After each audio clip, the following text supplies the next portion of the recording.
Hello students, अब हम parameters पढ़ेंगे यूनिट सेल के, जो तीनों अक्षरों पर हमारी एज लेंथ और उनके एंगल को बताएंगे। यानी कि जो हमारे वाई एक्सिस पे जो इसकी क्या बोलते हैं, इसको एज लेंथ क्या है, ये ए है, तो इसका जो एंगल बनेगा वो बनेगा जस्ट इसके ये हमारा हो गया सी, ये होगी बी एज लेंथ और ये होगी इसकी ए एज लेंथ। तो ए एज लेंथ का जो एंगल बनेगा अल्फ़ा, वो बिल्कुल जस्ट इसके सामने बनेगा यहाँ पे। और जो ये सी लेंथ है, इसका जो एंगल बनेगा वो इसके सामने यहाँ पे बनेगा गामा। और ये जो लेंथ है बी, इसका जो एंगल बनेगा बीटा, वो बनेगा इसके बिल्कुल सामने यहाँ पे। तो जो एक्सिल एंगल है वो हमारे कौन कौन से हैं, ए अल्फ़ा बीटा एंड गामा। और जो एक्सिल लेंथ है वो कौन कौन सी है, ए बी एंड सी।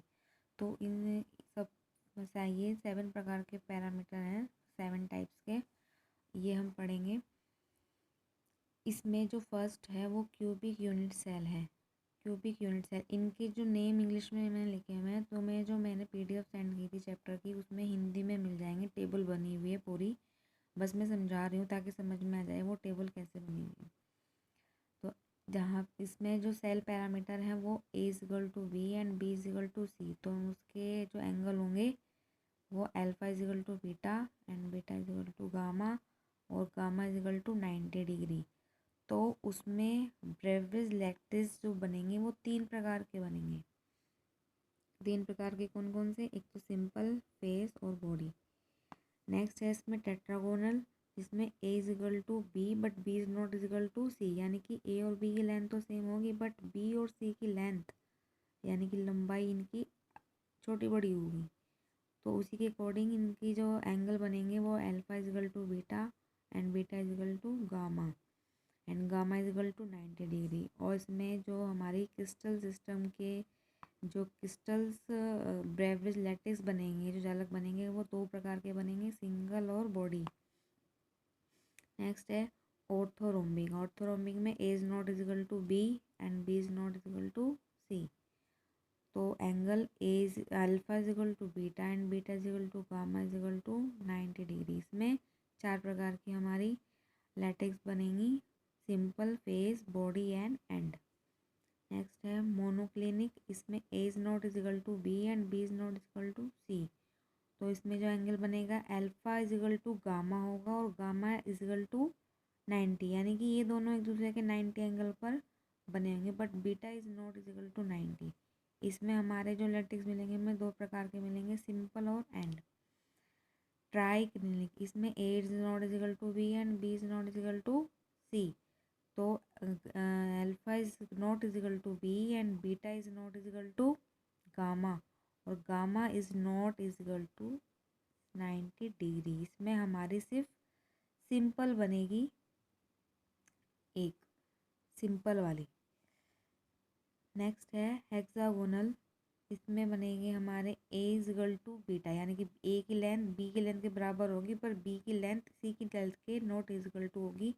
तो angle alpha is equal to beta and beta is equal to 90 degree, ये दोनों सेम रहेंगे तो इनका 90 डिग्री पे एंगल बन जाएगा। बट गामा, क्योंकि ये हमारा सी सेम नहीं है बी के अकॉर्डिंग इनकी लेंथ, तो इसका जो एंगल बनेगा वो 120 डिग्री पर बनेगा। इसमें मिक्स टाइप्स की हमारी बनेगी। नेक्स्ट है रोम्बोहेड्रल, इसमें A is equal to B and B is equal to C. दोनों तीनों की जो लेंथ है सेम होने के बावजूद B alpha and beta is equal to होंगे but beta is not is equal to gamma और गामा भी क्या 90 डिग्री के इज इक्वल टू नहीं होगा। और इसमें सिंपल हमारी ए की टाइप्स की मिलेगी। ये पैरामीटर्स बुक में जो चैप्टर मैंने दिखाए थे आपको पीडीएफ में, उसमें एक टेबल बनी हुई है इसी तरीके से। जिन बच्चों को इंग्लिश में सब प्रॉब्लम है समझने में, वो हिंदी में उसमें से देख लेंगे। और सिर्फ ये डायरेक्ट क्वेश्चन बनता है, इसमें से ये पूछेंगे सेल पैरामीटर की अगर क्यूबिक यूनिट सेल का आपसे पूछ लेंगे कि उसके सेल पैरामीटर कौन कौन से होंगे और उसमें कितने प्रकार की ब्रेवरेज लैटेक्स बनती है, बस इसी टाइप से इसमें क्वेश्चन बनते हैं। ठीक है, उसके बाद हम पढ़ते हैं इसमें रेडियस। रेडियस हमने पढ़नी है कि दो एटम हमारे एक यूनिट सेल में कॉर्नर पे लगे हुए हैं, तो उनकी रेडियस एक एटम के केंद्र से और उसकी परिधि तक की जो बीच की दूरी है क्या है, इसकी त्रिज्या है, और इन दोनों एटम्स के केंद्र से बीच की जो दूरी है उसको डी से डिनोट करते हैं, तो R is equal to D upon 2 रहेगा। अब बात करेंगे एज लेंथ क्या होती है, edge length of unit cell. इसको देखेंगे, ये यहाँ से लेके यहाँ तक जो दूरी है इसको हम बोलते हैं edge length. Edge length, edge length का मतलब कोण। तो ये क्या है हमारा, A is equal to B and B is equal to C, यानी कि ये यहाँ से यहाँ तक की दूरी और ये यहाँ से यहाँ तक की दूरी और ये यहाँ से यहाँ तक की दूरी, तीनों क्या है, इक्वल है। तो तीनों इक्वल है तो तीनों के एंगल भी इक्वल होंगे, और वो तीनों के एंगल तीनों को 90 डिग्री एंगल पर काटेंगे। वो किसके इक्वल होंगे, 90 डिग्री के। अब इसमें रेडियस अगर सिंपल क्यूबिक यूनिट सेल की पूछेंगे तो हम कैसे बताएंगे, क्योंकि ये सिंपल यूनिट सेल में सिर्फ कॉर्नर पर ही एटम लगे हुए होंगे। ठीक है, तो अब मान लिया मैंने यहाँ पे समझाया हुआ है वैसे कि ये एज लेंथ है ए, और ये दो एटम ऐसे अटैच है आपस में, यहाँ से यहाँ तक के बीच की दूरी जो होगी वो आर होगी, आर, और यहाँ से यहाँ तक के बीच की दूरी दूसरे एटम की वो भी क्या हो जाएगी, आर। तो ये 2r इज इक्वल टू किसके हो गया, ए के, और r is equal to a/2। तो ये रेडियस किसकी निकल के आ गई, सिंपल क्यूबिक यूनिट सेल की। इसके बाद face centre cubic unit cell की हमें रेडियस निकालनी है। ये पूछा जाता है, ऐसे डेरिवेशन के रूप में भी पूछ सकते हैं और इनके ऊपर न्यूमेरिकल भी बनते हैं, वो भी पूछ सकते हैं। तो ये हम फेस की बात कर रहे हैं, सिंपल में तो हमारे सिर्फ कॉर्नर पे होते हैं atom, but face cubic centre में हमारे फेस पर भी तो होते हैं।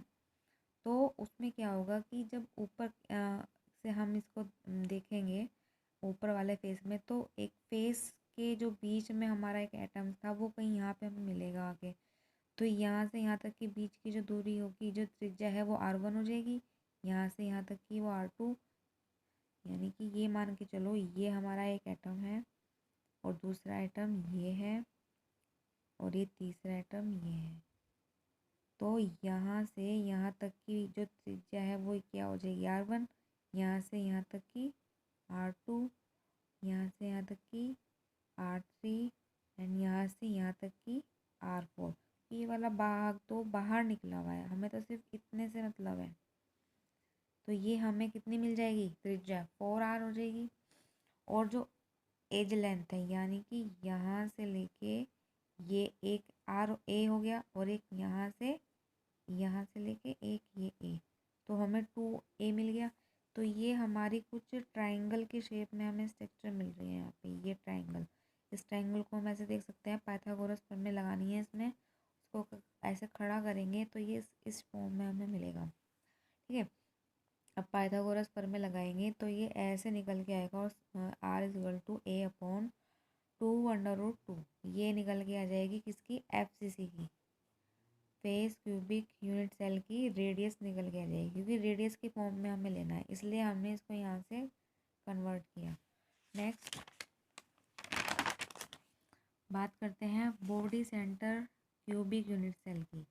इसमें क्योंकि बॉडी सेंटर में जब कॉर्नर पे होते हैं एटम और एक सेंटर में होता है बॉडी में बस, तो इसकी हम बात करें, अगर ये एक हमारा कमरा है, ठीक है, मान लिया कि ये कमरा है, बॉडी का है एक पूरी, और इसमें एक कॉर्नर पे यहाँ लगा हुआ है एटम, एक कॉर्नर पे यहाँ लगा हुआ है, और बीच में इसे यहाँ पे सेंटर में मिलेगा हमें। तो यहाँ से यहाँ तक की दूरी ये r1, यहाँ से यहाँ तक की r2, यहाँ से यहाँ तक की r3 एंड यहाँ से यहाँ तक की r4। तो यहाँ पे भी हमें 4r मिल जाएंगे, बट इसमें जो लेंथ होगी, एज लेंथ, वो ये आएगी, एक ये आएगी। यहाँ पे देखो ये 2D में था बट हम 3D की बात कर रहे हैं। एक ये आएगी, एक ये आएगी, एक ये आएगी, और ये पूरा 4r। तो 3 ए मिल गया हमें। तो तीनों की इसी तरह से करनी है हमें कैलकुलेशन, जैसे पीछे की थी अभी। और उसमें क्योंकि हमें इसके आर की फॉर्म में लेना है, तो हम क्या करेंगे, जो अंडर रूट आया है फेस क्यूबिक सेंटर का, किसका, फेस क्यूबिक सेंटर का अभी पीछे जो आया था, उसको हम क्या करेंगे, अंडर रूट को हटाने के लिए अंडर रूट के ऊपर नीचे हम मल्टीप्लाई करेंगे। तो R is equal to under root 2/4a। और हमारा बॉडी सेंटर का तो अंडर रूट 3/4a और सिंपल का हमारा are is equal to a/2। ये इसकी रेडियस आ गई, ठीक है। इसके बाद आप इसकी टेबल बनाना इस तरह से, क्योंकि आपको याद होना चाहिए कि क्रिस्टल सिस्टम कोई भी दे दिया, सिंपल क्यूबिक यूनिट सेल दे दी और उसमें पूछ लिया उसकी रैंक क्या है, आपको पता होनी चाहिए, तुरंत आंसर आना चाहिए कि उसकी रैंक 1 है, क्योंकि मैंने पीछे बताया था वीडियो में, लास्ट वीडियो में जब हमने किया था। उसके बाद रिलेशन इन आर एंड ए। तो आर अगर आपसे पूछते हैं कि रिलेशन बताइए आर और ए के बीच में, तो दैट मीन्स वो आपसे रेडियस पूछ रहा है, तो ये फॉर्मूला बताना है उसका, ये फॉर्मूला याद होना चाहिए, इसलिए ये टेबल बनाइए, ये टेबल बना लेना। इसके बाद हमें पढ़नी है संकुलन अक्षमता। अब संकुलन अक्षमता की बात करें, वो क्या होती है कि एक हमारी यूनिट सेल है, यानी कि ये क्या है हमारा एकक कोष्ठक, कोष्ठक है, हिंदी में बता रही हूँ। इसमें क्या है, हमारे एटम्स ऐसे भरे हुए हैं, ये भरे हुए हैं, ये जिस स्थान पर जितना आयतन घेर रहे हैं और उसके बाद जितना रेस्ट पार्ट जिसमें ये एटम्स नहीं आ रही, ये स्पेस खाली बचा हुआ है, वो कितना बचा हुआ है, उसकी परसेंटेज क्या है, तो उसको निकालने के लिए हम संकुलन अक्षमता को पढ़ते हैं। इसमें क्या कहते हैं, इसकी डेफिनेशन है, किसी यूनिट सेल में एटम को यूनिट सेल के अकॉर्डिंग अरेंज करना पैकिंग एफिशिएंसी कहलाता है। और उसको अरेंज क्यों करते हैं किसी भी एटम को, ताकि हमें उसका आयतन का पता चल जाए कि एक क्यूबिक यूनिट सेल में एक एटम ने कितना आयतन घेरा हुआ है और कितना आयतन खाली है, कितनी जगह खाली बची हुई है। तो उसका फॉर्मूला ये है, packing efficiency is equal to volume occupied by atom upon volume of unit cell. अब आप जानते ही है एक ठोस गोले का आयतन क्या होता है, 4/3 पाई आर क्यूब, ठीक है। और जब पैकिंग एफिशिएंसी फ्रैक्शन हम निकाल लेंगे, तो एफिशिएंसी निकालने पर हम क्या करेंगे, ये जो ओवरऑल हमारा आया था इसी से हम क्या करेंगे, परसेंटेज निकालेंगे मल्टीप्लाई 100। आगे अगर सिंपल क्यूबिक यूनिट सेल की हमें पैकिंग एफिशिएंसी निकालनी है, तो हम कैसे निकालेंगे, और इसमें देखिए यहाँ पे ये क्या होगी, एज लेंथ किसकी, सिंपल क्यूबिक यूनिट सेल की। उसके बाद वॉल्यूम ऑफ यूनिट सेल, यानी कि घन, एक ठोस गोले का अगर घन की बात करें तो वो क्या हो जाता है, भुजा की क्यूब, लंबाई गुना चौड़ाई गुना ऊंचाई। आयतन, एकक कोष्ठक की हम क्या पूछ रहे हैं, आयतन पूछ रहे हैं, तो वो क्या होता है, एक ही क्यूब। रेडियस क्या है, रेडियस हमने निकाली थी अभी, ए इज इक्वल टू 2r, ठीक है। और रैंक हमें पता ही है, सिंपल क्यूबिक यूनिट सेल की रैंक क्या आती है, फर्स्ट, एक आती है 1। तो इसका फॉर्मूले में पुट कर देंगे value, packing fraction 1 multiply 4/3 pi R cube upon A की क्यूब। अब ए की क्यूब ये हमारा ए है और ए की क्यूब पूछा है, तो 2r एक की होल क्यूब हो जाएगा, ठीक है। वो तो कैलकुलेशन आप कर सकते हो अपने आप। इसके काटने के बाद यहाँ पे आ जाएगा पाई/6, पाई की वैल्यू 3.14/6 करके 0.52 आएगा, और ये क्या आ जाएगी, इसकी मल्टीप्लाई जब हम 100 से करेंगे तो ये परसेंटेज निकल के आ जाएगी। फिर अब हम अगर हमारे से पूछे कि एम्प्टी स्पेस कितना बचा है, यानी कि जितने स्पेस में कोई भी एटम नहीं है वो स्पेस कितना है, तो हम 100 माइनस जो परसेंटेज निकल के आई है उससे उसको माइनस कर देंगे, तो हमारी रेस्ट एरिया निकल के आ जाएगा। इसी तरीके से packing efficiency for body centre cubic unit cell की निकालनी है। उसमें भी हम सिर्फ थोड़ी सी वैल्यू चेंज होगी, एक तो रेडियस चेंज हो जाएगी, रेडियस जो हमारी आई थी, और उनकी रैंक चेंज हो जाएगी, और सब फॉर्मूला वही रहेगा। उसी फॉर्मूले से हमें पुट करनी है वैल्यू। देख लीजिए ये सब वही वैल्यू है, उसी तरीके से रखनी है। इसकी आप निकाल के देखना, ऐसे आएगी 68% आएगी। और फिर एम्प्टी से इसको हम बोलते हैं वॉइड, ये आ जाएगा हमारा 32%। इसी तरीके से हमें packing efficiency for face centre cubic unit cell की निकालनी है। ये तुम्हारे से ऐसे डेरिवेटिव्स के रूप में ऐसे भी पूछ सकते हैं जैसे ये दिखाया हुआ है मैंने, और सिर्फ खाली ये फॉर्मूला भी पूछ सकते हैं जो इसका फॉर्मूला है। बस या तो फिर न्यूमेरिकल वैल्यू चेंज करके दे देंगे कि एक घन है उसकी ये वैल्यू है, ये वैल्यू चेंज करके पूछ लेंगे कुछ भी, और तुम्हें आंसर करना है, वो मैं बताऊंगी बाद में। अभी तो ये निकालना आना चाहिए, ये बिल्कुल ऐसे ही होगा जैसे मैंने अभी ऊपर बताया। बस इसकी रेडियस और रैंक चेंज हो जाएगी। करके देखना और मुझे भी दिखाना, जब आपका सब कर लोगे ना मेरे को करके दिखाना है। ये इसी तरह से आएगी इसकी वैल्यू, ठीक है। अभी यहाँ तक कीजिए, इसके आगे की वीडियो मैं आगे अपलोड करूँगी।